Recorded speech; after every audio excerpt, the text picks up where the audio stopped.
Hey friends, if you encounter the error OpenGL not supported in Windows 11, then please watch this video. I will guide you to the resolution. So there's nothing much that you can do about the resolution other than updating the graphics card. So search for device manager in the Windows search bar and open device manager. Expand the list for display adapters. Right click on the first one and search automatically for drivers.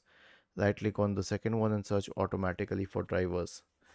The next solution is an SFC scan. So search for command prompt in the Windows search bar, command prompt, and click on run as administrator in the right pane. Type the command sfc space / scan now and hit enter to invoke the SFC scan. Was this helpful? If yes, then please subscribe to the channel. If not, then let us know in the comment section of the video on how we could help you further.